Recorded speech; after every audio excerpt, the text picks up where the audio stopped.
Une mère humble regardait sa fille être remise au père millionnaire sur ordre du tribunal.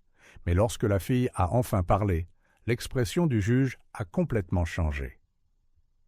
Le soleil peinait à percer la brume matinale de Paris quand Élise Dubois franchit les grilles en fer forgé du quartier résidentiel sécurisé, sa blouse de travail contrastant avec les hôtels particuliers qui l'entouraient. À 32 ans, ses mains portaient déjà les stigmates d'années de labeur, mais ses yeux brillaient toujours d'une détermination inébranlable. Alors qu'elle nettoyait avec une méticulosité quasi religieuse le hall d'un des immeubles haussmanniens, Élise ne put s'empêcher de jeter un bref regard au miroir. Elle n'y vit pas la femme de ménage qu'elle était devenue, mais la jeune domestique d'il y a 6 ans. Le reflet semblait lui murmurer des secrets enfouis depuis longtemps. Le grincement feutré de l'ascenseur la ramena au présent. Une femme âgée et élégante en sortit, son regard passant sur Élise comme si elle était invisible. Élise baissa la tête, continuant son travail, bien que son esprit s'évadât vers une époque pas si lointaine. Le portail majestueux du château Moreau s'ouvrit, révélant un monde d'opulence qu'Élise pouvait à peine concevoir. À 26 ans, pleine d'espoir, elle lissa son uniforme fraîchement repassé et se dirigea vers la porte d'entrée, le cœur battant d'un mélange de nervosité et d'excitation. Dans les semaines qui suivirent, Élise devint une présence constante dans les couloirs du domaine. Ses yeux croisaient de fréquemment ceux d'Antoine Moreau, le propriétaire. Au début, il n'y eut que des regards furtifs et des sourires timides, mais bientôt, les couloirs vides furent les témoins de rencontres de plus en plus fréquentes et intenses. Un après-midi, alors qu'elle polissait l'argenterie dans la salle à manger, Élise sentit une présence derrière elle. Le parfum masculin et coûteux d'Antoine emplit l'air, et ses grandes mains chaudes se posèrent délicatement sur ses épaules. À cet instant, tout le bon sens d'Élise sembla s'évaporer. Les jours se transformèrent en semaines de rendez-vous secrets, de baisers volés dans l'office, de frôlements rapides quand personne ne regardait, et finalement, de nuits passionnées dans le bureau d'Antoine, quand Isabelle, sa femme, était en voyage. Élise savait qu'elle jouait avec le feu, mais la chaleur de la passion semblait faire fondre tout sentiment de danger. Antoine parlait d'un avenir ensemble, de comment elle était différente de toutes les autres, et Élise, jeune et amoureuse, crut chacun de ces mots. Mais le conte de fées avait une date d'expiration. Un matin ensoleillé, Élise entra dans la cuisine pour y trouver Isabelle, la madame Moreau perpétuellement absente, assise à la table. Ses yeux froids transpercèrent Élise comme des poignards de glace. « Vous êtes virée !» lança Isabelle, sa voix plus tranchante que du verre. « Sortez d'ici maintenant et ne revenez jamais. » Élise, tremblante, chercha du soutien dans le regard d'Antoine, mais il resta silencieux, les yeux fixés sur le sol. Sans un mot, sans même un regard, il quitta la cuisine, abandonnant Élise à son sort. Les mains tremblantes, Élise rassembla ses affaires. Des larmes silencieuses coulaient alors qu'elle laissait derrière elle non seulement un emploi, mais aussi des rêves brisés et un cœur en miettes. Quelques semaines plus tard, seule dans son modeste studio à Montmartre, Élise fixa un test de grossesse. 2 lignes roses se détachèrent, défiant sa réalité. Sa main toucha instinctivement son ventre, un mélange de peur et de détermination l'envahissant. Près du téléphone se trouvait la carte de visite d'Antoine, qui semblait l'appeler. Élise la ramassa, ses doigts traçant son nom et son numéro. Un instant, elle envisagea d'appeler, de lui dire la vérité. Mais le souvenir d'Antoine lui tournant le dos ce matin fatidique revint en force. D'un geste décisif, Élise déchira la carte en minuscules morceaux. Alors que les fragments tombaient dans la poubelle, elle fit une promesse silencieuse au petit être qui grandissait en elle. Ce sera juste nous contre le monde, et ce sera plus que suffisant. De retour au présent, Élise termina de nettoyer le hall. Son reflet dans le miroir montrait maintenant non seulement une femme de ménage, mais une femme forte et une mère dévouée. Alors qu'elle rangeait son matériel de nettoyage, un doux sourire effleura ses lèvres. Dans quelques heures, elle serait à la maison, dans les bras de sa fille de 6 ans, le plus grand trésor que la vie ait pu lui offrir. En quittant le quartier sécurisé, Élise marchait la tête haute. Le secret qu'elle portait était lourd, mais l'amour qu'elle ressentait était plus fort que tout regret. L'avenir était incertain, mais une chose était claire, elle ferait n'importe quoi pour sa petite Camille. Le cri perçant d'un nouveau-né résonna dans le couloir de l'hôpital public de Paris. Élise, épuisée mais rayonnante, tenait dans ses bras un minuscule paquet rose. Camille était arrivée, apportant avec elle une vague d'amour qu'Élise n'aurait jamais cru possible. Tandis que d'autres mères recevaient des fleurs et des visiteurs, Élise regardait la porte vide de sa chambre. La solitude lui pesait, mais le sourire édenté de Camille était tout ce dont elle avait besoin. D'une main tremblante, Élise caressa le visage délicat de sa fille, faisant une promesse silencieuse. « Je te donnerai le monde, ma petite. » Les jours à l'hôpital passèrent vite, et bientôt, Élise se retrouva dans son minuscule studio. La réalité d'être une mère célibataire la frappa de plein fouet. Nuits blanches, couches à changer, factures à payer, tout semblait une montagne impossible à gravir. Mais Élise était faite d'une étoffe particulière. Avec Camille blottie contre sa poitrine, elle affronta chaque défi. Les murs écaillés de l'appartement se remplirent bientôt de dessins colorés et de photos souriantes. Le rire de Camille transformait même les jours les plus difficiles en moments précieux. Les années filèrent en un clin d'œil. Camille grandit, curieuse et pleine de vie, tandis qu'Élise jonglait avec les emplois pour payer les factures. Le matin, elle était femme de ménage chez des particuliers. L'après-midi, caissière dans un bistrot. La nuit, elle cousait des vêtements jusqu'au petit matin. Ses mains calleuses racontaient des histoires de dur labeur, mais ses yeux brillaient de fierté à chaque nouvelle étape de Camille. Son premier pas, son premier mot, son premier jour d'école, chaque moment célébré comme une grande victoire. Un samedi ensoleillé, Élise regardait Camille jouer dans le petit square du quartier.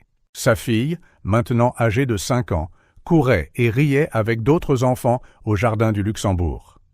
Soudain, Camille s'arrêta, son regard fixé sur un homme qui poussait une petite fille sur la balançoire. « Maman » demanda Camille, sa voix remplie d'une curiosité innocente, « pourquoi je n'ai pas de papa pour me pousser sur la balançoire ?» Le cœur d'Élise se serra. Elle attira Camille près d'elle, prenant une profonde inspiration avant de répondre. « Certaines familles sont différentes, ma chérie. Nous avons l'une et l'autre, et cela nous rend spéciales. » Camille sembla accepter la réponse, mais Élise perçut une pointe de tristesse dans ses yeux. Cette nuit-là, après avoir couché Camille, Élise resta éveillée, ressassant de vieux souvenirs et des questions douloureuses. Les difficultés financières, toujours présentes, commencèrent à s'intensifier. Le loyer augmenta, les factures d'électricité s'accumulèrent, et les fournitures scolaires de Camille semblaient de plus en plus chères. Élise prenait des heures supplémentaires dès qu'elle le pouvait, rentrant souvent juste assez longtemps pour une douche rapide avant de repartir pour le prochain travail. Camille, perspicace au-delà de son âge, commença à le remarquer. « Maman, pourquoi es-tu toujours fatiguée ?» demandait-elle, ses grands yeux remplis d'inquiétude. Élise forçait un sourire, serrant sa fille dans ses bras. « C'est comme ça que les mamans montrent leur amour, ma chérie, en travaillant dur pour donner le meilleur à leur fille. » Mais à l'intérieur, Élise sentait le poids de chaque sacrifice. Les nuits où elle se couchait le ventre vide pour que Camille puisse dîner à sa faim. Les vêtements rapiécés qu'elle portait pour que Camille puisse avoir un uniforme scolaire neuf. La fatigue constante qui semblait gravée sur ses traits. Un après-midi, en attendant Camille à la sortie de l'école, Élise remarqua un groupe de mères qui discutaient avec animation. Elles parlaient de cours de danse classique, de voyages de vacances et de nouveaux jouets. Élise sentit une pointe de culpabilité. Camille n'avait jamais suivi de cours extrascolaires, n'avait jamais quitté la ville. Ce soir-là, après avoir couché Camille, Élise s'assit à la table de la cuisine, une pile de factures devant elle. Les chiffres semblaient danser, se moquant de ses efforts. Pour la première fois depuis des années, elle laissa les larmes couler librement. Les mains tremblantes, Élise prit son vieux téléphone portable. Le numéro de sa mère, qu'elle n'avait pas composé depuis des années à cause de désaccords passés, s'afficha à l'écran. Son doigt plana sur le bouton d'appel, son besoin d'aide luttant contre sa fierté. Avant qu'elle ne puisse se décider, Un bruit provenant de la chambre de Camille la fit sursauter. Essuyant rapidement ses larmes, Élise alla voir sa fille. Camille était assise dans son lit, serrant son ours en peluche préféré, un cadeau qu'Élise avait cousu à la main pour son premier anniversaire. « Maman, » murmura Camille, « j'ai fait un mauvais rêve. Tu veux bien rester avec moi ?» Élise s'allongea à côté de sa fille, l'enveloppant dans une étreinte protectrice.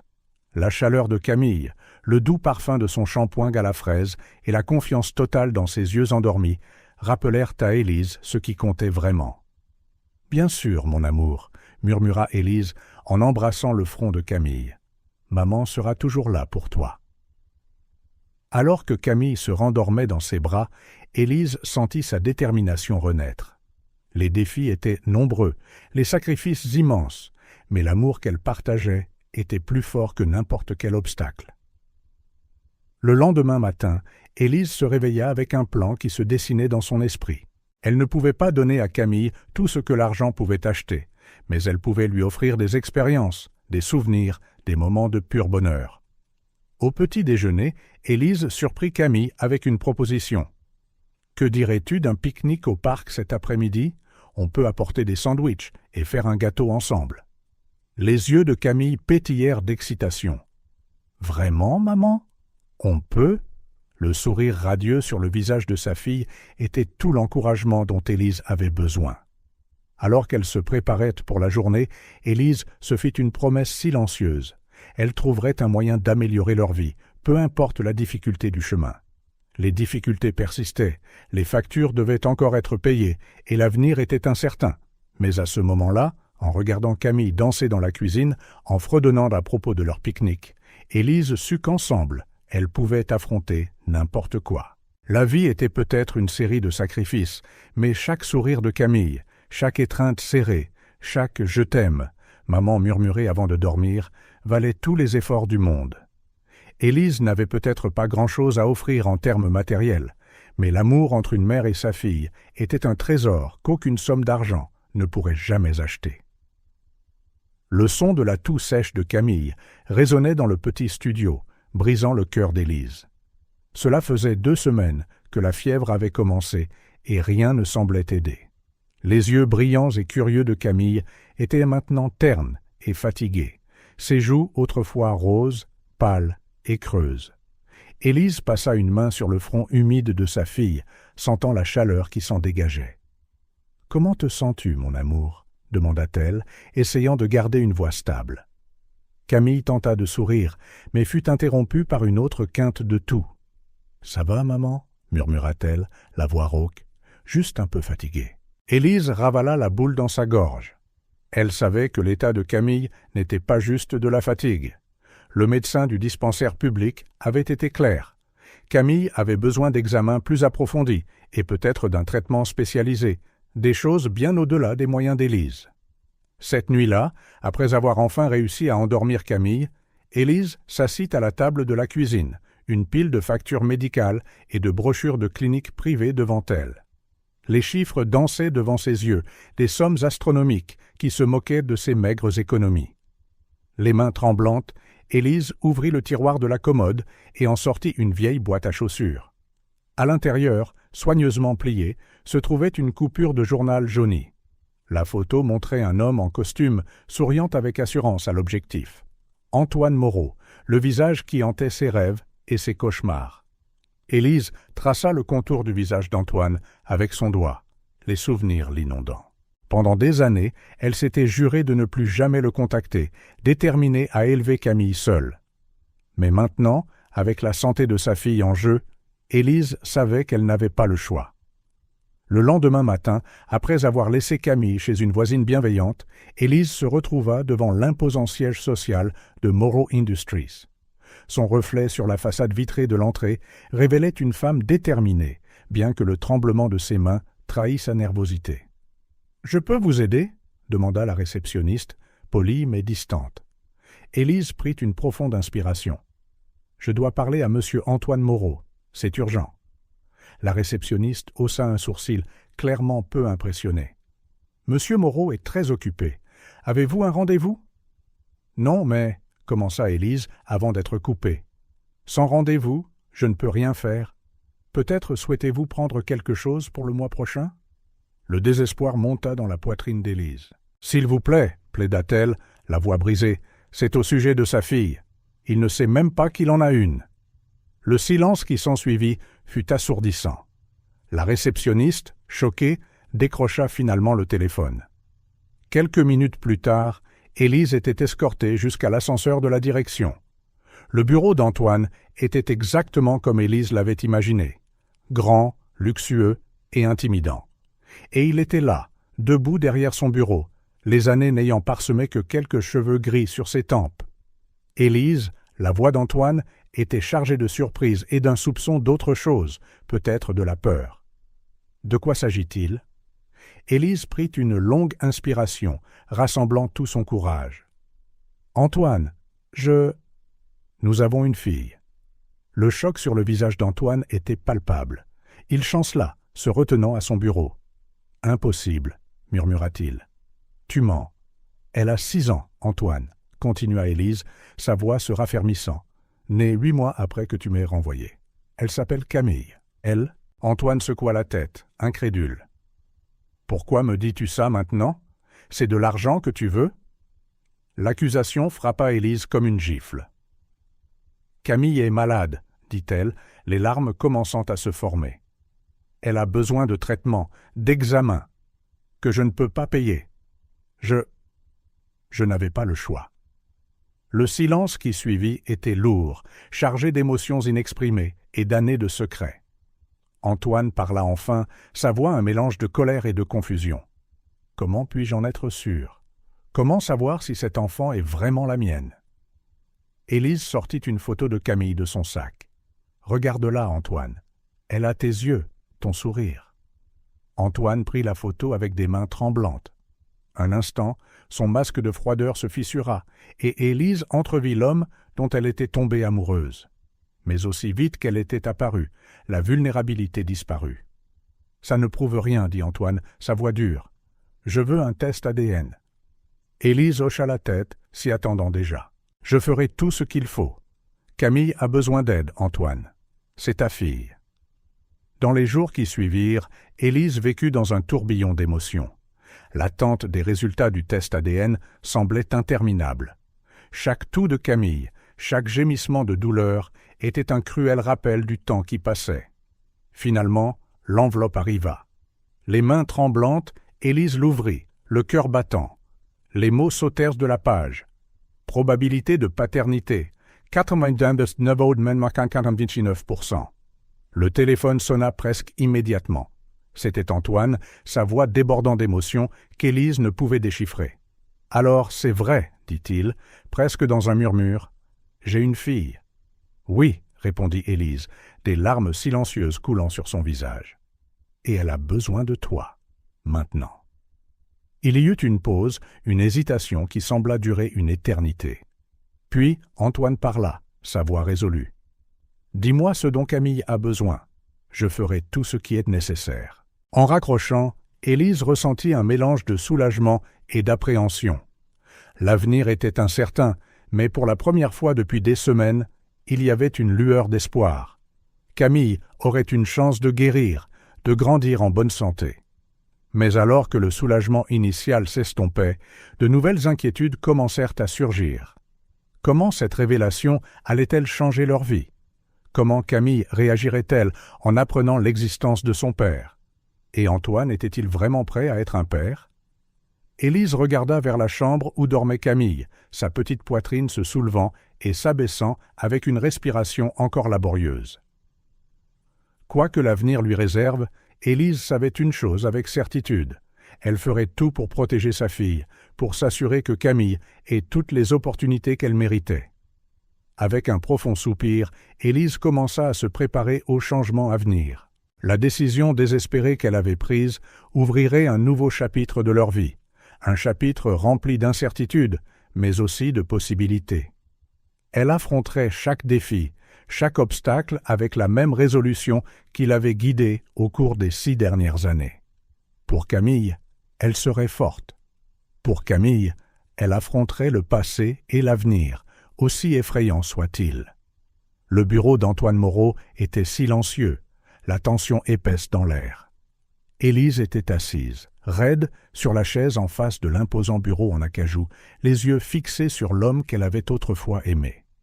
Antoine arpentait la pièce, son expression un mélange volatile de colère et d'incrédulité. Pendant 6 ans, parla enfin Antoine, sa voix basse et dangereuse.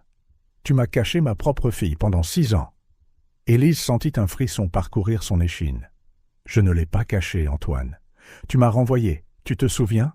Tu as choisi ta femme, ta vie parfaite. J'ai fait ce que je pensais être le mieux pour Camille. » Les mots d'Élise semblèrent attiser encore plus la fureur d'Antoine.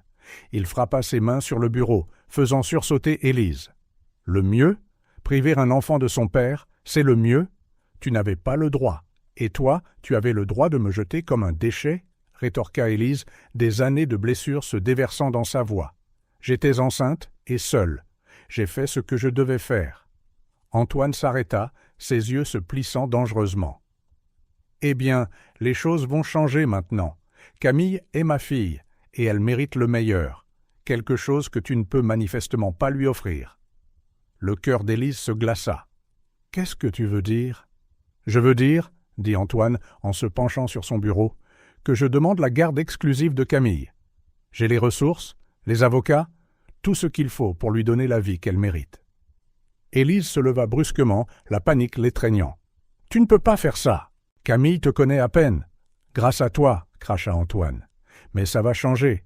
Je te suggère de préparer Camille. Bientôt, elle vivra là où elle aurait toujours dû être.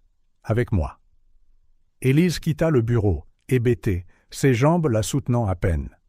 Le monde autour d'elle semblait tourner, les menaces d'Antoine résonnant dans son esprit. Elle avait demandé de l'aide, et maintenant, elle risquait de tout perdre. Dans les jours qui suivirent, Élise vécut dans un état d'alerte constant. Chaque voiture lente qui passait, chaque regard curieux d'un étranger la plongeait dans la panique. Camille, qui se remettait encore de sa maladie, remarqua la tension de sa mère. « Maman, pourquoi es-tu si inquiète ?» demanda Camille un soir, ses grands yeux remplis d'inquiétude. Élise força un sourire, attirant sa fille dans une étreinte serrée. « Ce n'est rien, ma chérie, maman est juste fatiguée. » Mais à l'intérieur, Élise était en plein tumulte. Elle savait qu'elle ne pouvait pas attendre qu'Antoine fasse le premier pas. Une nuit, après que Camille se soit endormie, Élise commença à faire des valises. Vêtements, documents, ses petites économies, tout fut soigneusement emballé. Le lendemain matin, avant l'aube, Élise réveilla doucement Camille. « Ma chérie, on part en voyage surprise. N'est-ce pas excitant ?» Camille, encore somnolente, hocha la tête avec un sourire endormi. Peu de temps après, elles étaient sur la route, laissant derrière elles la seule maison que Camille ait jamais connue. En conduisant, Élise ne cessait de jeter des regards nerveux dans le rétroviseur, s'attendant à moitié à voir des berlines noires de luxe les pourchasser. Mais les heures passèrent et rien ne se produisit. Quand elles s'arrêtèrent enfin dans une petite ville, à des centaines de kilomètres de là, Élise se permit de respirer un peu plus facilement. Ce qu'Élise ne savait pas, c'est qu'au même moment, Antoine était dans son bureau, furieux. Il avait envoyé ses avocats pour signifier les papiers de garde, seulement pour découvrir qu'Élise et Camille avaient disparu. « Retrouvez-les !» grogna Antoine au détective privé qu'il avait engagé. « Peu importe le prix ou le temps que ça prendra. Retrouvez ma fille. » Les jours se transformèrent en semaines. Élise et Camille déménagèrent de ville en ville, ne restant jamais assez longtemps pour s'installer. Camille, d'abord excitée par l'aventure, commença à montrer des signes d'épuisement et de confusion.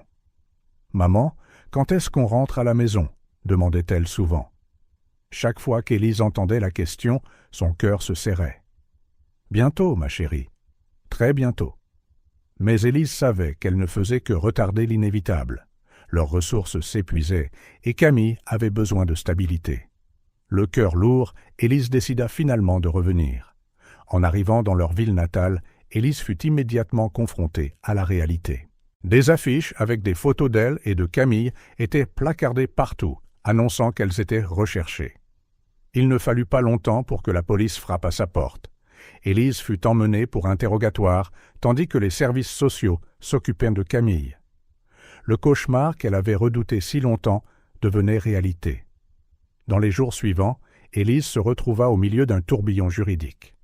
Antoine avait demandé la garde d'urgence, alléguant qu'Élise était instable et un danger pour Camille.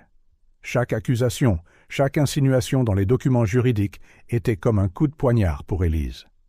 « Ils ne peuvent pas faire ça », sanglotait Élise à Sophie, l'avocate pro bono qui avait pris son cas. « Camille est ma vie. Elle est tout ce que j'ai. » Sophie prit la main d'Élise, son regard empathique. « Nous nous battrons, Élise. Antoine a peut-être l'argent et l'influence, mais vous avez la vérité de votre côté. Vous êtes une bonne mère. » Mais alors que les batailles juridiques faisaient rage, Élise se retrouvait de plus en plus loin de Camille. Les visites supervisées étaient douloureuses, Camille demandant constamment quand elle pourrait rentrer à la maison. Une nuit, seule dans son appartement vide, Élise s'effondra complètement. Les larmes qu'elle avait retenues pendant des semaines coulèrent enfin librement. La peur de perdre Camille, la seule lumière de sa vie, était écrasante. Pourtant, au milieu du désespoir, Élise trouva une étincelle de détermination. En regardant une photo de Camille souriante, elle fit une promesse silencieuse. Peu importe ce qu'Antoine lui jetterait à la figure, peu importe les ressources qu'il avait, elle se battrait. Elle se battrait de toutes ses forces pour garder sa fille. « Je n'abandonnerai pas, Camille », murmura Élise à la photo. « Maman est là et le sera toujours. Je te le promets. » Avec cette promesse résonnant dans son cœur, Élise se prépara pour la bataille à venir. La route serait difficile, les obstacles immenses, mais pour Camille, elle les affronterait tous. La guerre pour la garde de Camille ne faisait que commencer, et Élise était déterminée à la gagner. Le bureau était petit et étouffant, des piles de papier couvrant chaque surface disponible. Élise était assise inconfortablement sur la chaise usée, regardant l'avocat en face d'elle feuilleter son dossier avec une expression de plus en plus sombre. « Je suis désolé, Madame Dubois, dit-il finalement en fermant le dossier. Mais je ne peux pas prendre votre cas.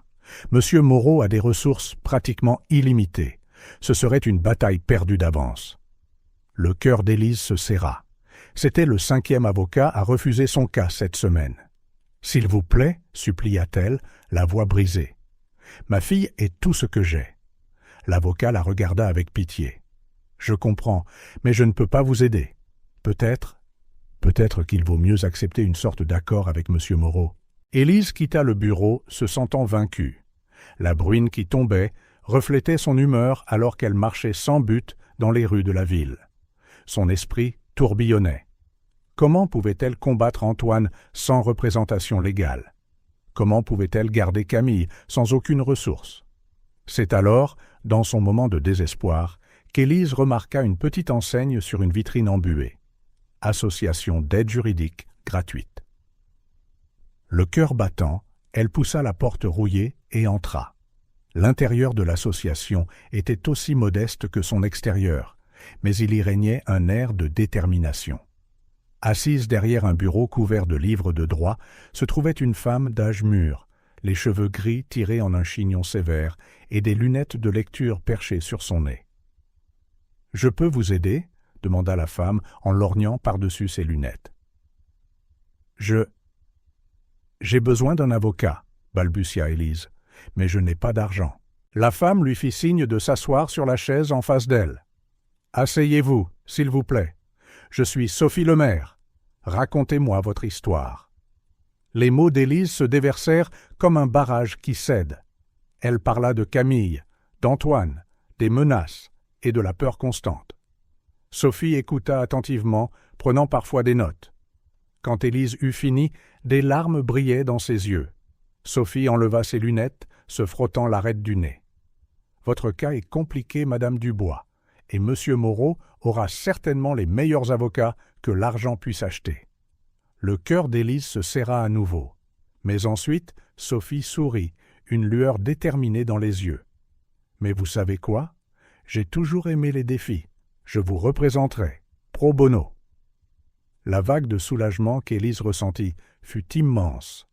Pour la première fois depuis des semaines, elle sentit une lueur d'espoir. « Merci, » murmura-t-elle, des larmes de gratitude coulant sur ses joues. « Merci beaucoup. Les semaines suivantes furent un tourbillon de préparatifs. Bien que retraitée, Sophie se révéla infatigable. Elle étudia chaque détail de l'affaire, préparant des arguments et des contre-arguments, entraînant Élise pour ce qui allait arriver. Finalement, le jour de la première audience arriva. Le palais de justice était imposant, ses colonnes de marbre semblant se moquer de la petitesse d'Élise. Elle serra la main de Sophie, cherchant de la force. « Souvenez-vous, » murmura Sophie, « vous êtes la mère de Camille. Vous l'avez élevée, aimée, tout sacrifié pour elle. Personne ne peut vous enlever ça. » En entrant dans la salle d'audience, Élise repéra immédiatement Antoine, impeccable dans son costume coûteux. Il était flanqué d'une équipe d'avocats à l'air agressif. Leurs regards se croisèrent un instant, envoyant un frisson le long de l'échine d'Élise. Le juge Michel Dupont entra et tout le monde se leva. C'était un homme d'âge mûr avec une expression sévère qui ne révélait rien. « Nous sommes ici pour discuter de la garde de la mineure Camille Dubois », commença le juge Dupont. « Monsieur Moreau, je comprends que vous demandez la garde exclusive. » L'avocat principal d'Antoine se leva. « Oui, votre honneur. Monsieur Moreau n'a découvert que récemment qu'il avait une fille, un enfant qui lui a été caché pendant 6 ans. Il cherche à rectifier cette injustice et à fournir à l'enfant la vie qu'elle mérite. » Le sang d'Élise ne fit qu'un tour à cette insinuation, mais Sophie posa une main apaisante sur son bras. L'avocat continua. « Monsieur Moreau est un homme d'affaires prospère, avec des ressources plus que suffisantes pour garantir le meilleur pour Camille. Une éducation de premier ordre, d'excellents soins de santé, des opportunités que Madame Dubois ne peut tout simplement pas offrir. » Élise regarda avec consternation le juge Dupont hocher la tête pensivement. Son cœur se serra encore plus quand Antoine fut appelé à témoigner. Antoine brossa un tableau impressionnant. Il parla de sa société florissante, de ses relations et des grands projets qu'il avait pour Camille. « Je peux lui donner le monde, » dit-il, sa voix chargée d'une émotion répétée. « Tout ce qu'un enfant peut désirer. » Quand ce fut au tour d'Élise de témoigner, elle sentit que ses jambes étaient en coton. Sophie lui adressa un sourire encourageant alors qu'elle s'approchait de la barre des témoins. « Madame Dubois, » commença doucement Sophie, « pourquoi n'avez-vous pas parlé de votre grossesse à Monsieur Moreau lorsque vous l'avez découverte ?» Élise prit une profonde inspiration, se souvenant du conseil de Sophie d'être honnête. « J'avais peur, » admit-elle. « Antoine. Monsieur Moreau m'avait renvoyé, avait clairement indiqué qu'il ne voulait pas de moi dans sa vie. J'avais peur qu'il rejette Camille, ou pire, qu'il essaie de me la prendre. Et au cours des 6 dernières années, j'ai tout fait pour Camille, dit Élise, sa voix se raffermissant. J'ai travaillé 3 emplois pour la soutenir. Je suis resté éveillé toute la nuit quand elle était malade. J'ai célébré chaque réussite, aussi petite soit-elle. Camille est ma vie. L'avocat d'Antoine se leva pour le contre-interrogatoire. « Madame Dubois, vous admettez avoir privé Camille d'une vie de confort et d'opportunité en la cachant à Monsieur Moreau ?» Élise sentit les larmes monter, mais refusa de les laisser couler. « J'ai donné à Camille ce dont elle avait le plus besoin, un amour inconditionnel. » Lorsque l'audience se termina, Élise était épuisée. Le juge Dupont annonça qu'il aurait besoin de temps pour examiner les arguments présentés. « Comment ça s'est passé ?» demanda Élise à Sophie, anxieuse, en quittant le tribunal. Sophie soupira. C'était un début difficile. Le juge Dupont semblait enclin aux arguments d'Antoine sur la stabilité financière. « Mais ne perdez pas espoir, Élise. Ce n'est que le début. Nous avons beaucoup de travail devant nous. » Élise regarda l'imposant bâtiment du palais de justice, sentant le poids de la bataille à venir. Mais ensuite, elle se souvint du sourire de Camille, de la chaleur de ses étreintes, et sentit une nouvelle détermination grandir en elle. « Je suis prête, » dit-elle à Sophie, « pour tout ce qu'il faudra. Pour Camille ?» Sophie sourit, serrant l'épaule d'Élise. « C'est ce dont nous avons besoin. Rappelez-vous, Élise, parfois les plus grandes victoires viennent des batailles les plus difficiles. Et celle-ci, c'est une bataille qui vaut la peine d'être menée. » Alors qu'elles marchaient ensemble le long du trottoir, Élise savait que le chemin serait long et difficile. Mais avec Sophie à ses côtés et son amour pour Camille dans son cœur, elle était prête à affronter tout ce qui se présenterait. La bataille juridique ne faisait que commencer, mais Élise était déterminée à se battre jusqu'au bout. Le tribunal était tendu, l'air lourd d'anticipation. Élise était assise, rigide, à côté de Sophie, les yeux fixés sur le juge Dupont. De l'autre côté, Antoine rayonnait de confiance, entouré de son équipe juridique de haut vol. « La cour appelle Madame Élise Dubois à témoigner », annonça le juge. Les jambes tremblantes, Élise se dirigea vers la barre des témoins. Au moment de prêter serment, ses yeux croisèrent brièvement ceux d'Antoine. Ce qu'elle y vit, un mélange de colère et de quelque chose qui pourrait être du remords, lui noua l'estomac. L'avocat d'Antoine, un homme au costume impeccable et au sourire mielleux, s'approcha. « Madame Dubois, pourriez-vous nous parler de votre relation avec Monsieur Moreau ?» Élise prit une profonde inspiration, se souvenant du conseil de Sophie d'être honnête mais prudente. « Je travaillais comme domestique au domicile de Monsieur Moreau. Nous avons eu une relation amoureuse. Une liaison, voulez-vous dire ?» insista l'avocat avec un homme marié. Élise sentit la chaleur monter à ses joues. « Oui, » admit-elle à voix basse. « Et quand exactement cette liaison a-t-elle commencé ? Environ 7 mois avant que je ne sois renvoyé. » L'avocat eut un sourire narquois qui n'atteignit pas ses yeux. « Renvoyé ou surprise, Madame Dubois ?»« Objection !» se leva Sophie. « Soutenu !» dit le juge Dupont. « Reformulez, maître. » L'interrogatoire se poursuivit, chaque question déterrant des détails douloureux du passé. Élise parla de rencontres secrètes, de promesses chuchotées et du rêve d'un avenir ensemble qui ne s'est jamais matérialisé. Quand ce fut au tour de Sophie de l'interroger, elle adopta une approche plus douce. « Élise, pourquoi avez-vous décidé de ne pas parler de la grossesse à Monsieur Moreau ?» Élise regarda directement Antoine. « Parce que lorsque sa femme a découvert notre liaison, il m'a renvoyé sans hésiter. Il ne s'est pas battu pour moi, n'a pas essayé de me contacter par la suite. J'étais seul et effrayé. Je craignais qu'il ne rejette Camille ou n'essaie de me l'enlever. » Le tribunal se tut un instant, absorbant ses paroles. Le témoin suivant surprit tout le monde. Isabelle, l'ex-femme d'Antoine, entra dans la salle d'audience d'un pas déterminé. « Madame Moreau, » commença Sophie, « pourriez-vous nous parler de votre mariage avec Monsieur Moreau ?» Isabelle hocha la tête, le regard froid. Antoine a toujours été infidèle. Élise n'était ni la première, ni la dernière. Quand j'ai découvert son existence, j'ai exigé qu'Antoine la renvoie. Il l'a fait sans poser de questions. La salle bruissa, et Élise vit Antoine s'agiter mal à l'aise sur son siège. « Et concernant la grossesse d'Élise ?» demanda Sophie. Isabelle hésita. « Je m'en doutais, mais j'ai choisi de ne rien dire à Antoine. Notre mariage battait déjà de l'aile, et je ne voulais pas lui donner une raison de me quitter pour elle. » Les révélations se poursuivirent, peignant un tableau complexe de trahison, de mensonges et de cœurs brisés. Lorsque l'avocat d'Antoine se leva pour contre-interroger Isabelle, sa stratégie devint claire. « Alors, Madame Moreau, ne pensez-vous pas qu'Élise, sachant qu'elle était enceinte d'un homme riche, aurait pu essayer de garantir son avenir financier ?» Isabelle fronça les sourcils. « Je ne peux pas parler des intentions d'Élise. Tout ce que je sais, c'est qu'Antoine a l'habitude d'utiliser et de jeter les femmes. » L'avocat sourit triomphalement. « Pas d'autres questions, votre honneur. » À la fin de la session de la journée, Élise se sentait émotionnellement vidée. Les révélations, les accusations subtiles, tout pesait lourdement sur ses épaules. À l'extérieur du tribunal, la vie continuait, bien qu'avec des difficultés. Camille, maintenant consciente que quelque chose de grand se passait, commença à montrer des signes de stress à l'école. « Madame Dubois, » dit l'institutrice de Camille, inquiète, au téléphone. Camille a eu une autre crise aujourd'hui. Elle a refusé de participer aux activités et a passé la récréation seule. Élise ferma les yeux, la culpabilité la poignardant. « Je comprends, je vais lui parler.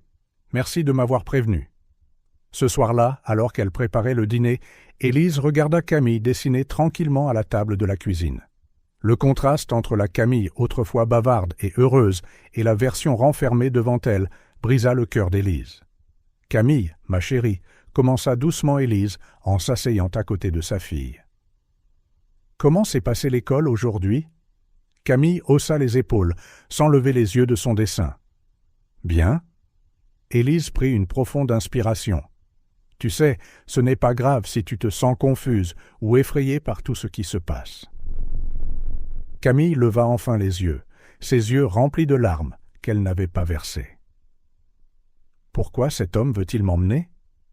Maman, j'ai fait quelque chose de mal ?» Le cœur d'Élise se brisa.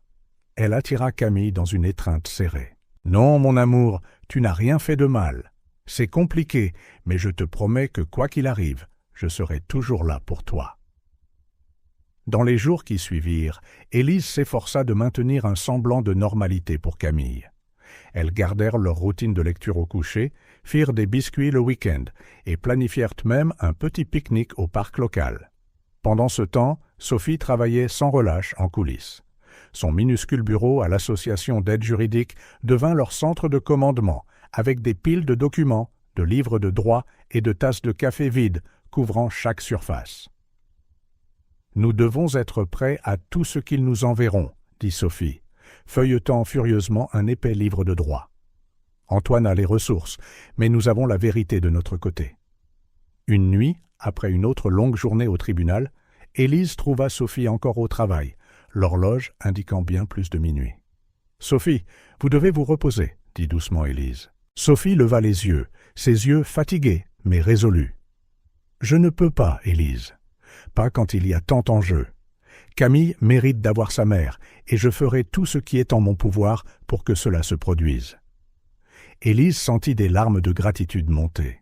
« Pourquoi faites-vous tout ça pour nous ?» Sophie eut un sourire las. « Parce que c'est la bonne chose à faire, et parce qu'il y a longtemps, j'étais à votre place, luttant contre vents et marées pour garder mon fils. Quelqu'un s'est battu pour moi à l'époque. C'est à mon tour de rendre l'appareil. » Les deux femmes partagèrent un moment de compréhension silencieuse. La bataille était loin d'être terminée, mais avec des alliés comme Sophie, Élise sentit que peut-être, juste peut-être, elles avaient une chance. Sur le chemin du retour ce soir-là, Élise réfléchit à tout ce qui s'était passé. Le passé qu'elle avait tenté d'enterrer avait refait surface avec force, apportant douleur et incertitude. Mais il avait aussi apporté de la clarté. Elle savait maintenant plus que jamais qu'elle se battrait de toutes ses forces pour garder Camille. Parce qu'à la fin, peu importe ce que le tribunal déciderait ou ce qu'Antoine ou ses avocats diraient, ce qui comptait, c'était l'amour inconditionnel entre une mère et sa fille. Et Élise savait que cet amour était plus fort que n'importe quel obstacle jeté sur leur chemin. Le soleil s'était à peine levé quand Élise entendit frapper avec urgence à sa porte. Confuse et encore endormie, elle se leva pour être accueillie par un flash aveuglant en entr'ouvrant le rideau. « Madame Dubois, pouvez-vous nous faire une déclaration sur l'affaire ?» Le cœur d'Élise battait la chamade. Dehors, une petite foule de journalistes et de photographes s'était rassemblée, caméras et microphones pointés vers sa fenêtre. L'histoire avait fuité. Les mains tremblantes, Élise prit son téléphone et composa le numéro de Sophie. « Je sais déjà, » dit Sophie avant qu'Élise ne puisse parler. « N'ouvrez pas la porte, ne parlez à personne. J'arrive. » Dans les minutes qui suivirent, Élise se précipita dans la chambre de Camille, trouvant la fillette réveillée et effrayée par le vacarme. « Maman, qu'est-ce qui se passe ?» demanda Camille, les yeux écarquillés de peur. Élise força un sourire rassurant. « Rien dont tu doives t'inquiéter, ma chérie. Préparons-nous vite, d'accord ? Nous devons partir plus tôt aujourd'hui. » Alors qu'elle aidait Camille à s'habiller, Élise pouvait entendre le bourdonnement grandissant à l'extérieur. Les voix des journalistes se fondaient en un murmure constant et menaçant. Sophie arriva 20 minutes plus tard, se faufilant par l'arrière pour éviter la presse. « C'est de la folie », marmonna-t-elle en tirant le rideau. « Quelqu'un a dû divulguer les détails de l'affaire aux médias. Comment allons-nous sortir d'ici ?» demanda Élise, la panique évidente dans sa voix. Sophie lui lança un regard déterminé. « Laissez-moi faire. » Avec l'aide de Sophie, Élise et Camille réussirent à s'échapper par la porte de derrière, montant rapidement dans la voiture de Sophie, garée dans une ruelle voisine. En s'éloignant, Élise aperçut dans le rétroviseur les journalistes qui s'agglutinaient encore devant sa porte d'entrée, ignorant leur départ. Mais la paix fut de courte durée. Lorsqu'elles arrivèrent à l'école de Camille, d'autres journalistes et caméras les attendaient. « Comment le savait-il » murmura Élise, horrifiée.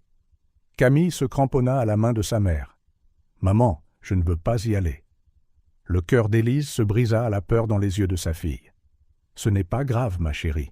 Nous irons ailleurs aujourd'hui. » Pendant ce temps, de l'autre côté de la ville, Antoine Moreau donnait une conférence de presse impromptue devant le bâtiment de son entreprise. « C'est avec un grand regret que je confirme les rumeurs, » dit-il, la voix chargée d'une émotion soigneusement répétée. « J'ai récemment découvert que j'avais une fille, un enfant qui m'a été caché pendant 6 ans. Je fais tout ce qui est en mon pouvoir pour corriger cette injustice et m'assurer que ma fille ait la vie qu'elle mérite. » Les flashs crépitèrent sans relâche, capturant chaque expression calculée d'Antoine. Il brossa l'image d'un père aimant, lésé par une ancienne employée opportuniste. Dans les jours qui suivirent, la vie d'Élise devint un cauchemar médiatique. Caméras et microphones la suivaient partout où elle allait. Les tabloïds affichaient des titres sensationnalistes. La femme de chambre séductrice cache la fille du millionnaire ou le combat d'un père pour retrouver son enfant volé. Camille, incapable d'aller à l'école à cause du harcèlement médiatique, devint de plus en plus renfermée. Élise la trouvait souvent en train de regarder tristement par la fenêtre, observant les autres enfants jouer librement. Une nuit, après avoir couché Camille, Élise s'effondra sur le canapé, laissant enfin couler les larmes de la journée. « Je n'en peux plus, Sophie !» sanglota-t-elle au téléphone. « Ça détruit Camille. Peut-être que c'est mieux si j'abandonne. » « N'y pensez même pas !» La voix ferme de Sophie retentit à travers le combiné. « C'est exactement ce qu'Antoine veut. Il utilise les médias pour vous faire pression, pour vous faire passer pour la méchante. Mais nous connaissons la vérité, Élise. Vous êtes une mère incroyable qui ne veut que le meilleur pour sa fille. »« Mais Camille souffre, » argumenta Élise, la voix brisée. « Et vous pensez qu'elle souffrira moins loin de vous ?» rétorqua doucement Sophie. « Élise, vous êtes son refuge. Oui, les choses sont difficiles en ce moment, mais ça va passer. Et quand ce sera le cas, Camille aura besoin de sa mère à ses côtés. » Les mots de Sophie, bien que durs, contenaient la vérité dont Élise avait besoin. Elle prit une profonde inspiration, séchant ses larmes. « Que faisons-nous maintenant ?» demanda-t-elle, une lueur de détermination revenant dans sa voix. « D'abord, nous devons vous sortir, vous et Camille, de cette maison, » répondit Sophie. « J'ai un ami qui a un chalet isolé dans les Alpes. Vous pouvez y rester un moment, à l'abri des regards indiscrets. » Au cours des jours suivants, Élise et Camille déménagèrent à la campagne. Le calme et la tranquillité du cadre rural furent un répit bienvenu après le chaos de la ville. Un après-midi, alors qu'elle regardait Camille jouer sans souci dans le jardin, Élise sentit sa détermination se renouveler. Elle ne pouvait pas abandonner, pas quand tant de choses étaient en jeu. Sophie leur rendait visite régulièrement, apportant des nouvelles de l'affaire et des stratégies pour gérer les médias. « Souvenez-vous, Élise, disait-elle, la vérité finit toujours par éclater. Notre travail est de nous assurer qu'elle soit entendue au-dessus du bruit. » Ensemble, elles travaillèrent sur une déclaration soigneusement rédigée pour la presse. Pour la première fois, Élise prendrait la parole, non pas comme la femme de chambre séductrice que les tabloïds la dépeignaient, mais comme une mère dévouée se battant pour le bien-être de sa fille. La nuit précédant leur retour en ville pour la prochaine audience, Élise trouva Camille assise sur le porche, contemplant les étoiles. « À quoi penses-tu, ma chérie ?» demanda Élise en s'asseyant à côté d'elle. Camille resta silencieuse un moment avant de répondre. « Maman, pourquoi cet homme à la télé dit qu'il était mon papa? Pourquoi veut-il m'emmener ?» Le cœur d'Élise se serra. Elle attira Camille près d'elle, la serrant fort dans ses bras. « C'est compliqué, mon amour, mais je veux que tu saches une chose. Quoi qu'il arrive, peu importe ce qu'ils disent à la télé ou dans les journaux, tu es la chose la plus importante au monde pour moi. Et je me battrai de toutes mes forces pour que nous restions ensemble. » Camille leva les yeux, des larmes non versées brillant dans ses yeux. « Promis ?»« Promis », répondit Élise en embrassant le front de sa fille. Cette nuit-là, pendant que Camille dormait paisiblement, Élise resta éveillée, pensant à ce qui allait arriver. La bataille était loin d'être terminée et l'attention des médias avait tout compliqué. Mais avec Camille à ses côtés et Sophie dans son coin, Élise savait qu'elle avait la force d'affronter tout ce qui se présenterait. Demain, elle retournerait en ville et sous l'œil glacial de la tempête médiatique. Mais pour l'instant, sous la lueur paisible des étoiles, Élise se permit un moment d'espoir. La vérité était de son côté, et elle s'assurerait qu'elle soit entendue, peu importe le nombre de caméras ou de microphones qui tenteraient de la déformer. La salle d'audience était bondée ce matin-là, le bourdonnement de la foule et le clic incessant des appareils photo créant une atmosphère tendue. Élise, assise à côté de Sophie, sentait son cœur battre à tout rompre. En face d'eux, Antoine affichait son expression confiante habituelle, flanqué de son équipe juridique d'élite. Le juge Dupont entra dans la salle et le silence se fit. Avant de poursuivre, annonça-t-il, la Cour a été informée d'un nouveau témoin que la défense souhaite appeler. Mademoiselle Chloé Bernard. Un murmure de surprise parcourut la salle, alors qu'une femme d'âge mûr, à l'apparence banale, s'avançait vers la barre des témoins. Élise remarqua qu'Antoine semblait soudain mal à l'aise, tripotant nerveusement sa cravate. Sophie se leva, une lueur déterminée dans les yeux. « Mademoiselle Bernard, pouvez-vous nous parler de votre relation avec Monsieur Moreau ?» Chloé prit une profonde inspiration avant de répondre. « J'ai travaillé comme assistante de direction pour Monsieur Moreau pendant 5 ans, jusqu'à il y a 2 mois. Et pourquoi avez-vous quitté votre emploi ?» Chloé hésita, jetant un rapide coup d'œil à Antoine. « J'ai été forcé de démissionner après avoir rejeté les avances de Monsieur Moreau. » La salle d'audience éclata en chuchotements. Le juge Dupont frappa de son marteau, appelant à l'ordre. « Mademoiselle Bernard, » continua Sophie, « pourriez-vous nous en dire plus sur ces avances ? Ça a commencé par des remarques inappropriées, puis des contacts accidentels, expliqua Chloé, la voix légèrement tremblante. Quand j'ai clairement fait savoir que je n'étais pas intéressé, M. Moreau a commencé à me menacer. Il a dit qu'il ruinerait ma carrière si je ne cédais pas. » Élise regarda le visage d'Antoine pâlir à mesure que Chloé poursuivait son témoignage, décrivant un schéma de comportement. Antoine séduisait les employés, leur promettait le monde et les jetait quand ils s'ennuyaient ou qu'elles le refusaient. « Et concernant Madame Dubois ?» demanda Sophie. « Travailliez-vous pour Monsieur Moreau à l'époque où elle était employée à son domicile ?» Chloé hocha la tête. « Oui, j'étais au courant de leur liaison. Monsieur Moreau m'a fait remplir ses papiers de licenciement quand sa femme l'a découvert. Il n'a pas hésité. » Élise ressentit un tourbillon d'émotions, la validation que son histoire était confirmée, mais aussi la tristesse de revivre ces moments douloureux. L'avocat d'Antoine se leva pour le contre-interrogatoire, sa voix tranchante. « Mademoiselle Bernard, pourquoi devrions-nous vous croire ? N'êtes-vous pas simplement rancunière parce que vous avez été licenciée ?» Chloé leva le menton, le défi dans les yeux. « Je n'ai pas été licenciée, j'ai été forcée de démissionner.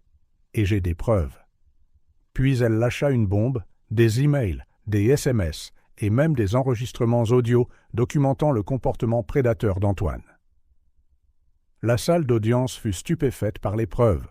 Pendant que le juge examinait les preuves, Élise remarqua qu'Antoine chuchotait furieusement avec ses avocats. Elle ne pouvait pas entendre ce qu'ils disaient, mais leur langage corporel était tendu et frénétique. Ce soir-là, après l'ajournement du tribunal, Élise était épuisée, mais pleine d'espoir. Les révélations de Chloé avaient changé le ton du procès. Alors qu'elle se dirigeait vers la voiture avec Sophie, un jeune homme les approcha nerveusement. « Madame Dubois » murmura-t-il en regardant autour de lui comme s'il avait peur d'être vu. « Je travaille pour Monsieur Moreau. Je pense que vous devez voir ça. » Il tendit une enveloppe à Élise avant de disparaître dans la nuit. Les mains tremblantes, Élise l'ouvrit, y trouvant des documents et une clé USB. « Qu'est-ce que c'est ?» demanda Sophie, inquiète. « Je ne suis pas sûre, » répondit Élise, « mais je pense que nous venons d'obtenir plus de munitions. » De retour à l'appartement de Sophie, elles examinèrent le contenu de l'enveloppe. Ce qu'elles trouvèrent les laissa sans voix. la preuve qu'Antoine avait tenté de soudoyer Chloé pour qu'elle change son témoignage. « C'est énorme, Élise, » dit Sophie, les yeux brillants d'excitation. Non seulement cela corrobore le témoignage de Chloé, mais cela révèle aussi le vrai caractère d'Antoine. Le lendemain matin, Sophie présenta les nouvelles preuves au tribunal. Le juge Dupont, visiblement troublé par ces révélations, demanda une suspension pour examiner attentivement le tout. Lorsque la session reprit, l'atmosphère dans la salle d'audience avait radicalement changé. Le juge Dupont lança un regard sévère à Antoine avant de parler. « Monsieur Moreau, ces accusations sont extrêmement graves. Tenter de soudoyer un témoin est un délit grave. Je suis enclin à renvoyer cette affaire pour une enquête criminelle. » Pour la première fois depuis le début du procès, Antoine parut véritablement ébranlé. Ses avocats chuchotèrent de toute urgence, tentant de limiter les dégâts.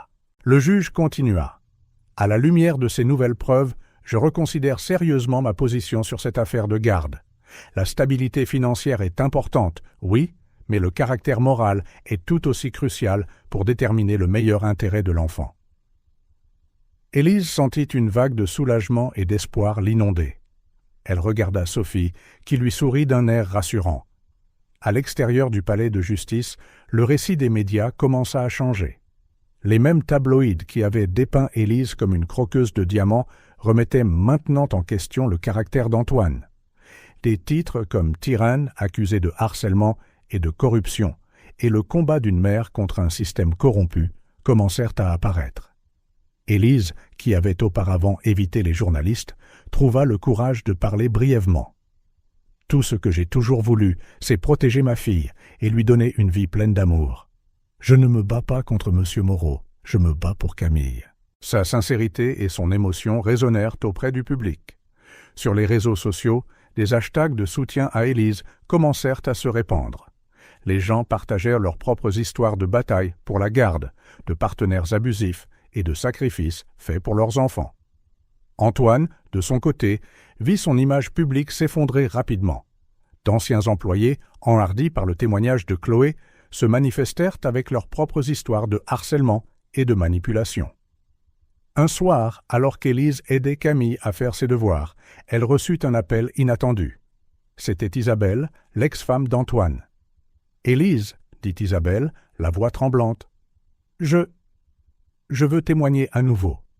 Il y a des choses que je n'ai pas dites avant, des choses sur Antoine que le tribunal doit savoir. » Élise resta silencieuse un moment, traitant l'information. « Pourquoi maintenant ?» demanda-t-elle finalement. Isabelle laissa échapper un profond soupir. « Parce que j'ai vu le courage de Chloé, et le vôtre, parce que Camille mérite la vérité, et parce qu'il est temps qu'Antoine assume les conséquences de ses actes. » Après avoir raccroché, Élise trouva Camille qui la regardait curieusement. « C'était qui, maman ?» Élise sourit doucement, attirant Camille dans ses bras. « Quelqu'un qui veut nous aider, ma chérie. Quelqu'un qui voit à quel point tu es spéciale et à quel point je t'aime. » Serrant sa fille dans ses bras, Élise sentit une nouvelle vague de détermination. Les récentes révélations avaient changé la donne, mais le combat n'était pas encore terminé. Pourtant, pour la première fois depuis le début de ce cauchemar, Élise sentit qu'elle avait une réelle chance de gagner. Le chemin à parcourir était incertain, mais Élise savait une chose avec certitude. Elle continuerait à se battre, non seulement pour elle-même, mais pour Camille et pour toutes les autres Élises qui affrontent des géants avec rien d'autre que l'amour et la détermination. La vérité faisait surface, et avec elle, l'espoir d'un avenir où Élise et Camille pourraient enfin vivre en paix, libérées des ombres du passé et des menaces du présent. La salle d'audience était silencieuse, alors que Sophie se levait, un épais dossier entre les mains. Le juge Dupont la regardait attentivement, tandis qu'Antoine et ses avocats échangeaient des regards inquiets. « Alors, votre honneur, » commença Sophie, sa voix ferme et claire. « Je voudrais présenter de nouvelles preuves cruciales pour cette affaire. » Elle se dirigea vers le banc du juge, lui remettant une copie des documents. Ces dossiers montrent un schéma constant de comportement manipulateur et abusif de la part de M. Moreau. Pendant que le juge examinait les documents, Sophie poursuivit. Nous avons des déclarations d'anciens employés, des dossiers de règlement confidentiels et même des preuves de tentatives récentes de corruption de témoins. L'avocat principal d'Antoine bondit. « Objection, votre honneur. Ces prétendues preuves n'ont pas été correctement vérifiées ni admises. » Le juge Dupont leva la main, le faisant taire. « J'examinerai ces preuves attentivement. Poursuivez, maître Lemaire. » Sophie hocha la tête, se tournant pour faire face directement à Antoine. « Monsieur Moreau, vous prétendez chercher la garde de Camille par amour paternel. Pourtant, ces documents suggèrent une histoire d'utilisation et de rejet des gens pour votre propre bénéfice. Comment expliquez-vous cette divergence ?» Visiblement mal à l'aise, Antoine ajusta sa cravate avant de répondre. « Ces accusations sont absurdes et calomnieuses. Je suis ici uniquement pour le bien-être de ma fille. » « Votre fille, répéta Sophie, dont vous ne connaissiez pas l'existence il y a quelques mois. La même fille que vous avez menacé de prendre à sa mère dès que vous avez appris son existence. Est-ce que cela ressemble à de l'amour paternel ?» La salle bruissa de murmures, et Élise ressentit une vague de gratitude pour Sophie. Pour la première fois, les véritables intentions d'Antoine étaient ouvertement remises en question. Le juge Dupont, après quelques instants de réflexion, fit une annonce qui surprit tout le monde. À la lumière de ces nouvelles preuves et de la nature complexe de cette affaire, j'ordonne une évaluation psychologique complète de toutes les parties, y compris la mineure Camille. Le cœur d'Élise se serra. La pensée que Camille subisse une évaluation psychologique l'inquiétait profondément. Dans les jours qui suivirent, Élise, Antoine et Camille passèrent par de longs entretiens et tests avec des psychologues désignés par le tribunal. Élise essaya de rester forte pendant son propre examen, répondant honnêtement sur sa relation avec Camille, ses luttes en tant que mère célibataire et ses sentiments envers Antoine. Le plus difficile, cependant, fut de laisser Camille entrer seule avec la pédopsychiatre, la docteure Samantha Green.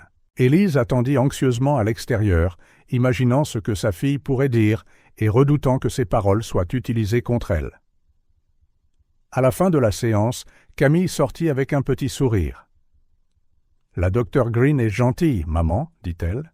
On a fait des dessins et on a parlé de toi, de l'école et de cet homme qui dit qu'il est mon papa. » Élise serra Camille dans ses bras, retenant ses larmes. « Tu as été si courageuse, mon amour. » Plus tard dans la nuit, après avoir couché Camille, Élise s'autorisa un moment de vulnérabilité. Assise à la table de la cuisine, elle confia ses craintes à Sophie. « Et si l'argent d'Antoine influençait les résultats ?» demanda-t-elle, la voix tremblante. « Il peut engager les meilleurs avocats, les meilleurs experts. Comment puis-je rivaliser avec ça ?» Sophie posa une main réconfortante sur l'épaule d'Élise. « L'argent peut acheter beaucoup de choses, Élise, mais il ne peut pas acheter l'amour authentique d'un enfant pour sa mère. Faites confiance au processus. Faites confiance à Camille. » Pendant ce temps, l'affaire avait captivé l'attention nationale. Les journaux, les émissions de télévision et les réseaux sociaux bourdonnaient de débats sur les mérites de chaque parti. Des hashtags comme « La justice pour Camille » et « Point que droit des mères » devinrent viraux. Des gens de tout le pays exprimant leur soutien à Élise. Un matin, Élise fut stupéfaite de voir son visage à la une d'un journal national, à côté d'une photo d'Antoine. Le titre disait « Une bataille pour la garde expose les inégalités du système juridique ». L'article détaillait comment l'affaire était devenue un point de mire pour les discussions sur les privilèges, les droits parentaux et la définition moderne de la famille. Des experts intervinrent, débattant des mérites de la stabilité financière par rapport aux liens affectifs dans l'éducation d'un enfant. Élise se retrouva au centre d'un débat bien plus vaste qu'elle ne l'avait jamais imaginé. Des gens qu'elle n'avait jamais rencontrés discutaient de sa vie, de son histoire, de ses choix. C'était surréaliste et souvent effrayant. « Comment gérons-nous toute cette attention ?» demanda Élise à Sophie, se sentant submergée. « Nous restons concentrés sur ce qui compte vraiment. »« Camille !» répondit fermement Sophie. Toute cette attention peut sembler écrasante, mais cela signifie aussi que plus de gens voient la vérité. Ils vous voient, Élise, comme la mère dévouée que vous êtes. Alors que l'affaire progressait, Élise sentit qu'ils étaient à un tournant critique. Les nouvelles preuves, les évaluations psychologiques et l'attention du public modifiaient la dynamique du procès. Un après-midi, en attendant d'entrer dans la salle d'audience, Élise remarqua quelque chose de différent chez Antoine. Il semblait moins confiant, plus sur les nerfs. Leurs regards se croisèrent de brièvement et Élise vit en lui quelque chose qu'elle n'avait jamais vu auparavant. Le doute. À cet instant, Élise sentit une étincelle d'espoir s'allumer dans sa poitrine. Peut-être, juste peut-être, la vérité faisait-elle enfin surface. Peut-être que l'amour et le dévouement pouvaient triompher du pouvoir et de l'argent. Avec Camille à ses côtés et Sophie comme son avocate infatigable, Élise entra dans la salle d'audience, prête à affronter tout ce qui se présenterait. La bataille était loin d'être terminée, mais pour la première fois, elle sentit qu'elle avait une réelle chance de victoire. La salle d'audience était bondée, la tension palpable. Élise était assise droite, les mains tremblant légèrement en attendant l'entrée du juge Dupont. Antoine, de l'autre côté de la salle, paraissait extérieurement calme, mais ses yeux trahissaient son anxiété. Le juge Dupont entra, son expression solennelle. Après un examen attentif des preuves présentées, y compris les évaluations psychologiques et les témoignages récents, « Je suis parvenu à une décision préliminaire », annonça-t-il, sa voix résonnant dans la salle silencieuse. Élise retint son souffle, le cœur battant. « Je confie la garde temporaire de Camille Dubois à sa mère, Élise Dubois, pendant que la procédure se poursuit », déclara le juge Dupont. Un soupir collectif parcourut la salle. Élise ressentit une vague de soulagement si intense que des larmes jaillirent de ses yeux. Sophie lui serra l'épaule en signe de soutien silencieux. Antoine, cependant, était visiblement furieux. Il se pencha vers ses avocats, parlant dans un murmure urgent. Le juge continua à détailler les termes de la garde temporaire et des visites supervisées pour Antoine. À l'extérieur du palais de justice, Élise fut accueillie par un petit groupe de journalistes. Elle n'offrit qu'un bref commentaire. « Je suis reconnaissante de la décision du juge, et j'ai hâte de continuer à prendre soin de ma fille. » Dans les jours qui suivirent, il devint clair qu'Antoine n'accepterait pas la défaite facilement. Son équipe juridique déposa une rafale de motions contestant l'ordonnance du juge et exigeant de nouvelles audiences. Plus troublante encore, Élise commença à remarquer d'étranges voitures garées près de chez elle, des hommes avec des appareils photos la suivant discrètement. Sophie confirma ses soupçons. Antoine avait engagé des détectives privés. « Il fouille dans votre passé, Élise », dit gravement Sophie. « Il cherche n'importe quoi qu'il puisse utiliser contre vous. Nous devons être préparés. » Élise sentit un nœud se former dans son estomac. « Mais il n'y a rien à trouver. J'ai toujours mené une vie simple et honnête. » Sophie hocha la tête, mais l'inquiétude assombrit ses yeux. Même ainsi, il pourrait déformer des détails innocents. Nous devons rester vigilants. Le stress de tout cela commença à peser sur Camille. Une nuit, Élise fut réveillée par les cris terrifiés de sa fille. Se précipitant dans la chambre de Camille, elle trouva la fillette assise dans son lit, des larmes coulant sur son visage.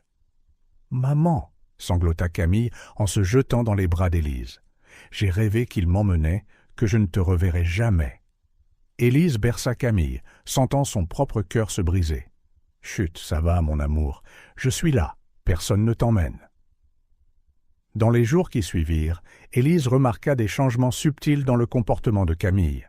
L'enfant, normalement joyeuse et bavarde, devint plus silencieuse et plus anxieuse, refusant de dormir seule et paniquant chaque fois qu'Élise quittait sa vue. Déterminée à protéger Camille émotionnellement, Élise chercha des moyens de créer un sentiment de normalité et de sécurité. Elles établirent de nouvelles routines réconfortantes, lire des histoires tous les soirs, aller au parc le week-end, des séances de peinture ensemble. « Souviens-toi, Camille, » disait souvent Élise, « quoi qu'il arrive, l'amour de maman pour toi ne change jamais. Nous sommes dans le même bateau. » Pendant ce temps, la pression sur Élise continuait de croître. Les tabloïds, alimentés par des sources anonymes qu'Élise soupçonnait d'être les enquêteurs d'Antoine, commencèrent à publier des articles sensationnalistes sur son passé. Une mère célibataire luttant pour la garde a un passé d'instabilité financière, criait un titre. L'ex de millionnaire a caché sa grossesse pendant des années, proclamait un autre. Élise se sentit étouffée par la négativité et les mensonges, mais Sophie l'aida à rester concentrée. « Ils essaient de vous déstabiliser, Élise, » expliqua Sophie lors d'une réunion. « Ils veulent que vous dérapiez, que vous réagissiez de manière excessive. Ne tombez pas dans ce piège. » « Mais comment puis-je simplement ignorer tout ça ?» demanda Élise, frustrée. Sophie offrit un doux sourire. « Vous ne l'ignorez pas. Vous y répondez avec dignité et vérité. Restez concentré sur Camille. Montrez au monde et aux juges que vous êtes celle que vous avez toujours été, une mère aimante et dévouée. » Suivant les conseils de Sophie, Élise décida d'être proactive. Elle accepta de donner une interview exclusive à un journaliste réputé où elle pourrait raconter son histoire avec ses propres mots. Elle parla des défis de la maternité célibataire, de son amour inconditionnel pour Camille et de ses espoirs pour l'avenir. L'interview fut un succès, déclenchant une vague de soutien public. Des gens de tout le pays commencèrent à envoyer des lettres et des messages d'encouragement à Élise. Un après-midi, alors qu'Élise et Camille lisaient ensemble certaines de ces lettres, Camille posa une question qui surprit Élise. « Maman, pourquoi tant de gens se soucient de nous ?» Élise réfléchit un moment avant de répondre. « Parce que notre histoire a touché leur cœur, ma chérie. Ils voient à quel point nous nous aimons et ils veulent t'aider. » Camille sourit en serrant Élise dans ses bras. « On a de la chance, n'est-ce pas ?» Élise sentit des larmes monter à ses yeux en rendant l'étreinte de sa fille. « Oui, mon amour, nous avons beaucoup de chance de nous avoir l'une et l'autre. » Cette nuit-là, allongée dans son lit, Élise réfléchit à tout ce qu'elles avaient traversé. La bataille était loin d'être terminée. Elle savait qu'Antoine avait encore les ressources et la détermination pour continuer à se battre. Mais pour la première fois depuis longtemps, Élise sentit un réel sentiment d'espoir grandir dans son cœur. Avec Camille à ses côtés, le soutien indéfectible de Sophie et maintenant la gentillesse d'étrangers émus par son histoire, Élise savait qu'elle avait la force d'affronter tout ce qui se présenterait. La route à venir était encore incertaine, mais elle était prête à la parcourir, pas à pas, guidée par l'amour et la détermination. Le bureau d'Antoine Moreau bourdonnait d'activités. Des piles de documents couvraient chaque surface disponible, alors qu'une équipe d'enquêteurs et d'avocats travaillait fiévreusement. Antoine, arborant de profonds cernes sous les yeux et une expression d'acier, se penchait sur chaque papier qu'on lui tendait. « Monsieur, » dit un enquêteur en lui passant un dossier, « je pense que nous avons trouvé quelque chose. » Antoine ouvrit le dossier avec empressement, ses yeux balayant les pages. Un sourire froid traversa ses lèvres. « Excellent, » murmura-t-il. « C'est peut-être exactement ce dont nous avons besoin. » Le lendemain, au tribunal, la tension était à son comble lorsque l'avocat d'Antoine se leva. « Votre honneur, commença-t-il, nous avons de nouvelles informations cruciales sur Madame Dubois qui remettent sérieusement en question sa capacité à fournir un environnement stable pour Camille. » Le cœur d'Élise se serra alors que l'avocat présentait une liasse de documents au juge. Ces dossiers montrent que Madame Dubois a eu de graves problèmes financiers dans le passé, poursuivit l'avocat, y compris plusieurs factures impayées, une expulsion et même une brève déclaration de faillite personnelle. Élise ferma les yeux, la honte et la peur l'envahissant. C'étaient des moments difficiles, des moments qu'elle avait surmontés, mais les entendre étaler ainsi était douloureux. Le juge Dupont fronça les sourcils, examinant les documents.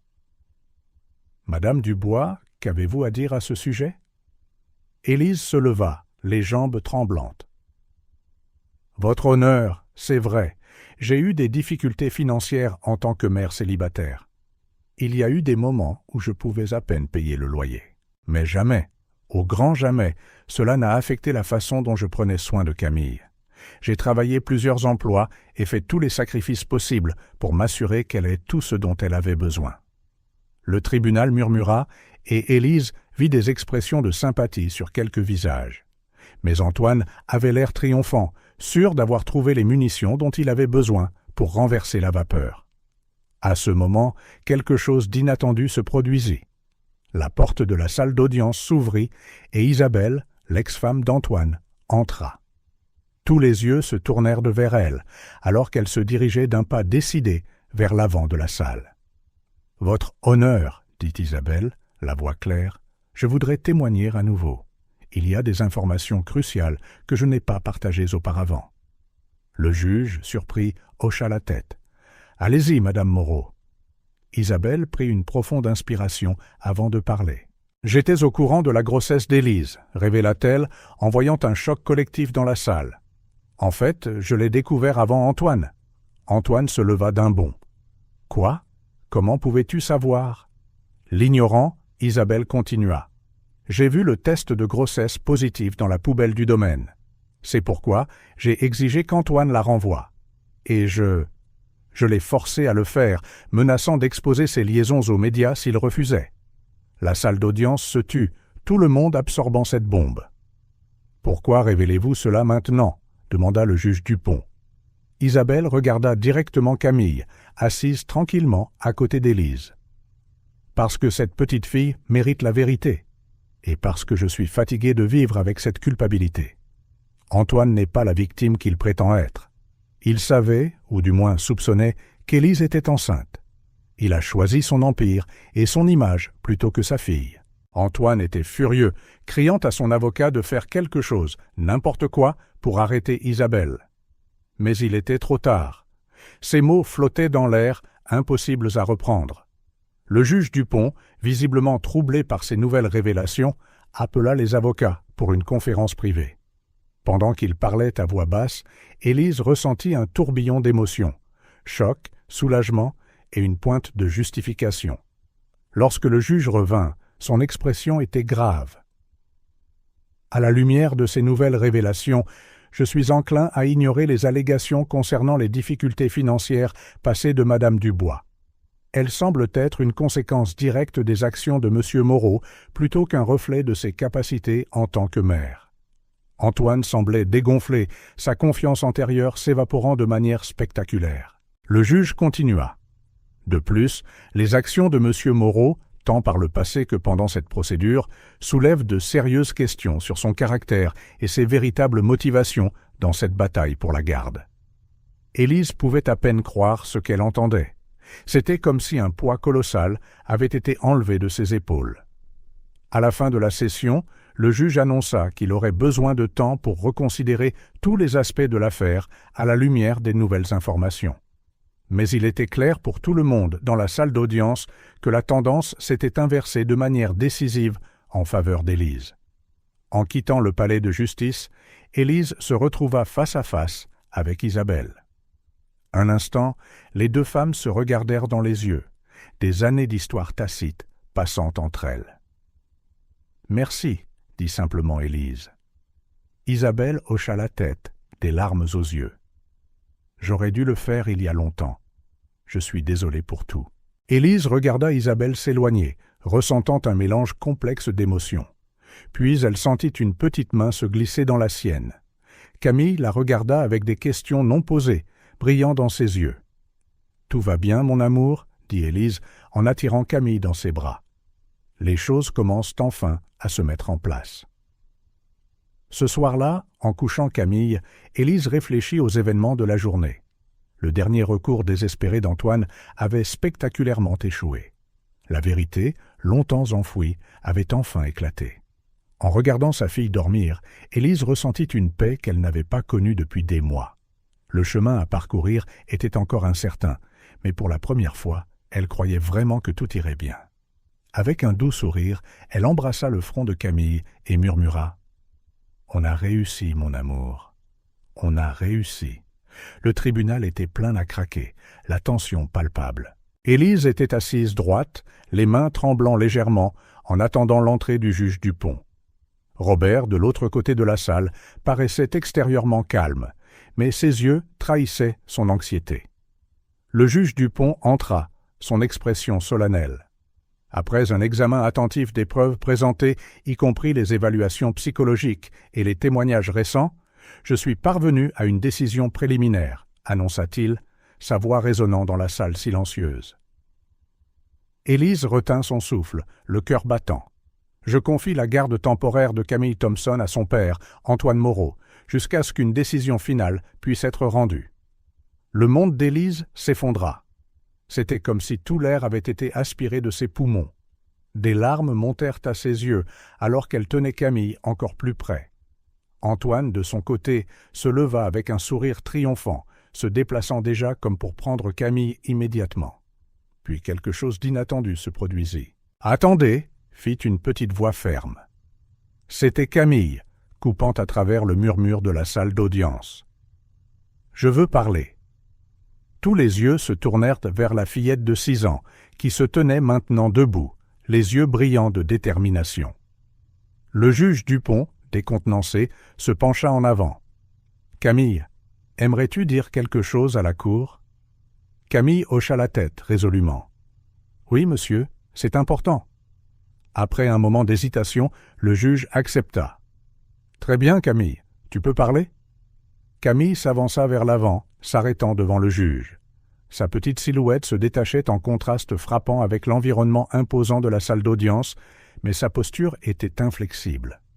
« Monsieur, » commença Camille, sa voix étonnamment claire, « je ne veux pas aller vivre avec lui. » Elle désigna Antoine. « Je veux rester avec ma maman. » Une ondulation de murmures se propagea dans la pièce, mais Camille continua, imperturbable. « Ma maman, elle prend toujours soin de moi, toujours. Elle me fait sentir en sécurité et aimée. Quand je suis malade, elle reste éveillée toute la nuit avec moi. Quand je suis triste, elle me fait rire. Elle travaille très très dur pour me donner tout ce dont j'ai besoin. » Camille se tourna alors pour regarder directement Antoine. Mais lui, il est froid. Quand nous nous sommes rencontrés, il ne voulait même pas me faire un câlin. Il me parle comme si j'étais une adulte, pas une enfant. Et elle fit une pause, rassemblant son courage. Il n'a pas voulu m'aider quand j'étais vraiment malade et que j'avais besoin de soins. La salle se tut, tout le monde étant déconcerté par les paroles inhabituellement mûres de la jeune fille. Maman m'a dit qu'elle était allée lui demander de l'aide pour mon traitement, mais il a dit non, insista Camille, la voix vacillante. Quel genre de père fait ça? Antoine parut abasourdi, le visage pâle, son air de triomphe antérieur complètement disparu. Camille se tourna alors à nouveau vers le juge, des larmes brillant maintenant dans ses yeux. « S'il vous plaît, monsieur, ne m'enlevez pas à ma maman. Elle est tout ce que j'ai toujours eu. Je l'aime plus que tout au monde. » L'impact des paroles de Camille se répercuta dans la salle d'audience. Plusieurs jurés essuyèrent discrètement des larmes, et même certains avocats parurent émus. Le juge Dupont, visiblement affecté, se pencha pour s'adresser à Camille. « Merci pour ton courage de parler, Camille. Tes paroles sont très importantes et seront prises en sérieuse considération. » Camille hocha la tête solennellement, puis courut retrouver Élise, qui la serra fort dans ses bras, les larmes coulant librement sur son visage. Le juge les observa longuement, son regard passant d'Élise à Antoine, puis de nouveau à Camille, maintenant blottie dans les bras de sa mère. À la lumière de ce témoignage inattendu, parla enfin le juge Dupont, sa voix chargée d'émotion. « Je me sens obligé de reconsidérer ma décision précédente. Cette cour va suspendre l'audience pendant 1 heure, le temps que je réfléchisse à tout ce qui a été dit ici aujourd'hui. » Alors que le juge quittait la salle, la pièce éclata en conversation feutrée.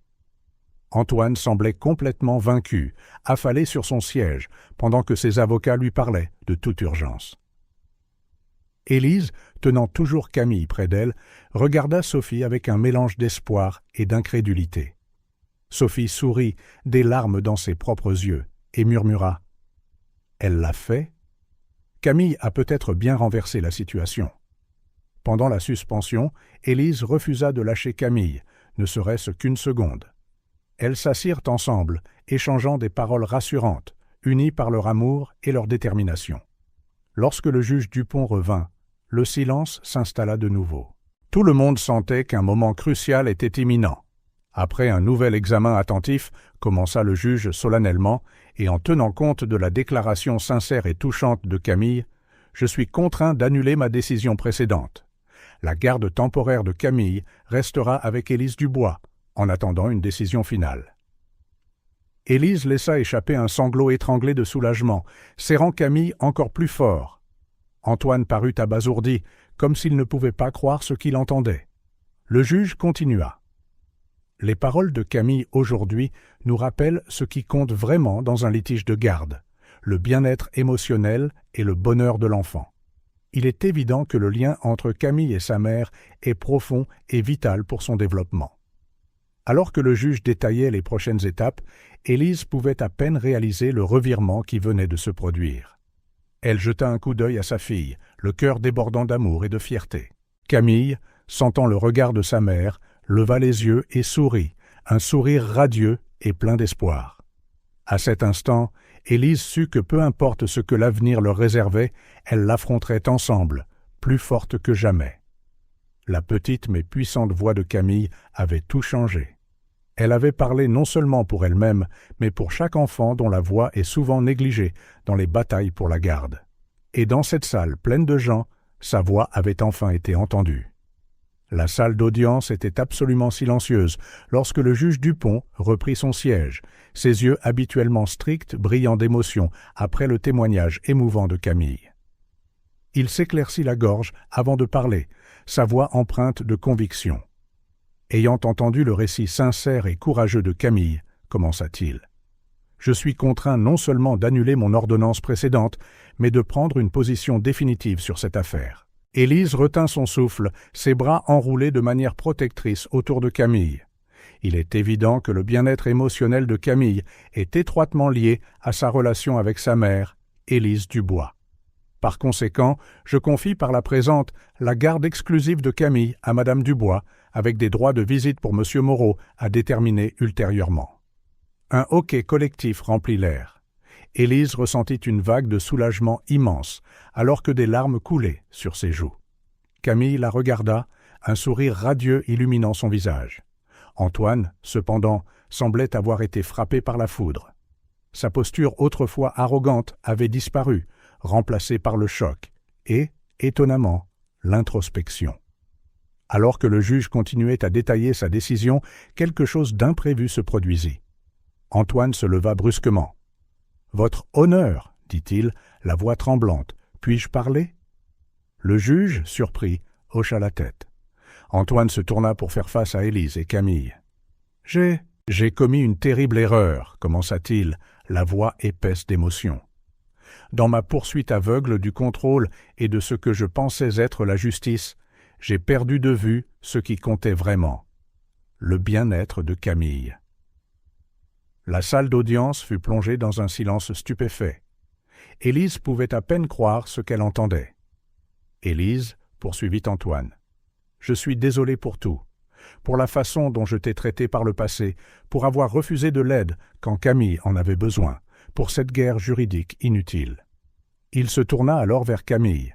« Et Camille, ma fille, pardonne-moi de ne pas avoir été le père que tu méritais depuis le début. » Camille, avec une sagesse dépassant son âge, croisa le regard d'Antoine et hocha légèrement la tête, un petit sourire se formant sur ses lèvres. Antoine s'adressa alors à nouveau au juge. « J'accepte votre décision, votre honneur, mais je voudrais offrir mon soutien financier à Camille et Élise, sans aucune exigence ni condition. C'est le moins que je puisse faire pour commencer à réparer les choses. » Le juge Dupont réfléchit un instant avant de regarder Élise. « Madame Dubois, accepteriez-vous cette offre ?» Encore sous le choc, Élise jeta un coup d'œil à Camille, puis de nouveau à Antoine. « J'accepte, dit-elle lentement, mais avec des limites claires. Le meilleur intérêt de Camille doit toujours passer en premier. » Le juge hocha la tête, satisfait. « Très bien, nous réglerons les détails de cet arrangement dans les semaines à venir. » Dans les mois qui suivirent, une transformation remarquable eut lieu dans la vie de chacun.